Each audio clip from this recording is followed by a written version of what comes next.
Je suis Jean-François, un curieux, et je pose des questions de médecine.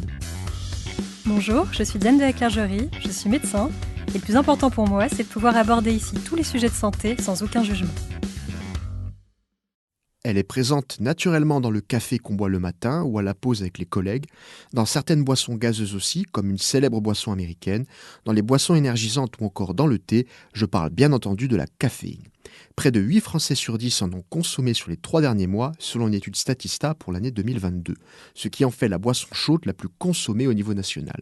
Avec nous pour en parler aujourd'hui, le docteur Diane de la Clergerie. Bonjour Diane. Bonjour Jean-François.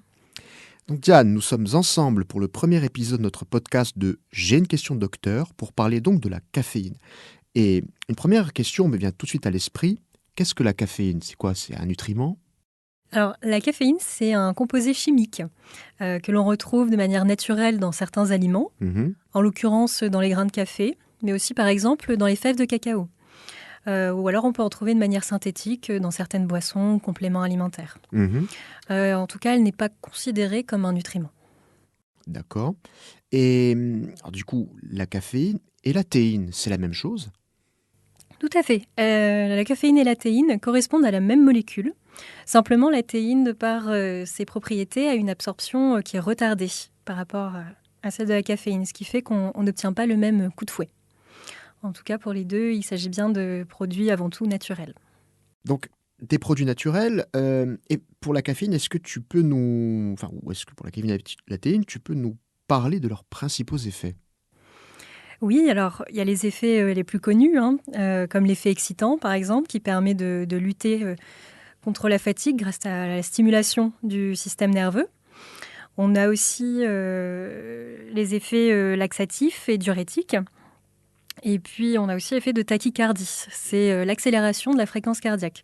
C'est pour ça qu'il faut éviter d'associer plusieurs stimulants dans la même journée. D'accord. Donc, ça, ce sont les effets connus. Est-ce qu'il y a d'autres effets? Oui, tout à fait. Ça permet aussi d'améliorer les performances cognitives. Qu'est-ce que j'entends par là? Ça veut dire que ça peut augmenter notamment vos facultés d'apprentissage, améliorer ce qu'on appelle la vigilance aussi, et puis votre humeur.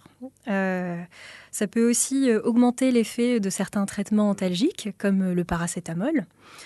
Et puis, à dose faible, ça peut aussi améliorer certains maux de tête. En revanche, si c'est dans le cas d'une consommation chronique ou si on consomme à de trop fortes doses, là, ça peut les augmenter. Donc, il faut trouver un équilibre. Et puis enfin, chez les patients qui sont peut-être un peu sensibles de l'estomac, ça peut aussi favoriser les reflux gastro-œsophagiens. Tu nous parles des effets connus, tu nous parles des autres effets, mais est-ce qu'il y a, je sais pas moi, des effets controversés ou...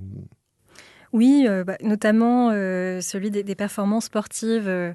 Méfiez-vous un petit peu des publicités pour des compléments alimentaires qui où vantraient les mérites de la caféine. Pour l'instant, ça n'a pas été formellement démontré. Alors du coup, si je reviens sur les effets négatifs, donc une trop grande consommation peut nuire à la santé. Alors, effectivement, l'Autorité européenne de sécurité des aliments a sorti une étude à ce sujet en 2015, où elle recommande une consommation quotidienne modérée d'environ 200 à 400 mg par jour pour un adulte en bonne santé, et un peu moins de 200 mg par jour environ chez la femme enceinte. Ok, mais alors, tu nous dis 200 à 400 mg, je vois à peu près, mais concrètement, ça représente quoi en tasse?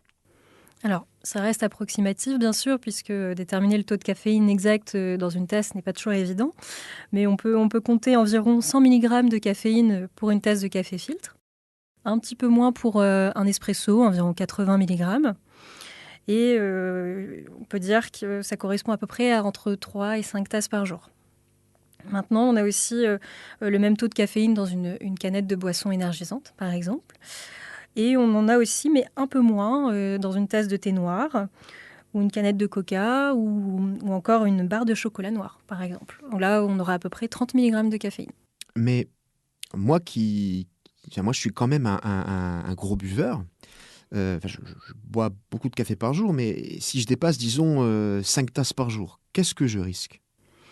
Alors, au-delà d'un certain seuil, en tout cas au-delà des recommandations, il existe un risque à court-moyen terme pour le système nerveux central, puisque dans le cas d'une consommation vraiment chronique à forte dose, on peut développer des troubles du sommeil, par exemple, ou de l'anxiété. Il peut également y avoir sur le long terme une atteinte du système cardiovasculaire. Donc ça peut donner de l'hypertension artérielle, des troubles du rythme cardiaque. Et puis, il y a aussi la femme enceinte, chez qui il faut être vigilant, parce que ça peut éventuellement causer un retard de développement du fœtus. Et du coup, soyons fous, j'ai une grosse journée, je dois enchaîner plusieurs dossiers, j'ai vraiment besoin d'énergie et je me mets à prendre 10 tasses par jour et je répète ça plusieurs fois. Donc, soyons fous, je prends 10 tasses par jour, qu'est-ce qui m'arrive, quoi? Effectivement, ça doit être une très grosse journée. Alors, pour ça, on a la FDA, qui est la Food and Drugs Administration, qui est un petit peu notre équivalent de l'Agence nationale de sécurité du médicament, qui a signalé qu'une consommation trop élevée et trop rapprochée de caféine, on parle de taux supérieurs à 1000 mg, serait carrément dangereuse pour la santé, a fortiori chez les personnes qui souffrent déjà d'hypertension artérielle. Donc de manière générale, je préconiserais d'éviter de multiplier les sources de caféine dans la même journée. D'accord. Éviter de multiplier les sources de caféine, consommer du coup avec modération. Et alors tu sais, moi j'aime bien le soir, alors soit au dîner, à la maison ou après le restaurant, j'aime bien prendre un café décaféiné. Alors je sais aussi qu'il existe des thés sans théine, mais concrètement, c'est bien sans caféine, sans théine? Quels sont les effets? Alors c'est intéressant. C'est vrai que par abus de langage, on a tendance à parler de thé sans théine, mais il s'agit en fait de rooibos. Le rooibos qui est une plante et qui s'apparente plutôt à une infusion. En revanche, le café décaféiné correspond réellement à du café, dont on a réduit au maximum le taux de caféine pour obtenir à peu près 3 mg, donc c'est dérisoire. Mhm. Et on a aussi la chicorée, qui n'en contient pas du tout. Mais est-ce qu'on peut assimiler la caféine à une drogue?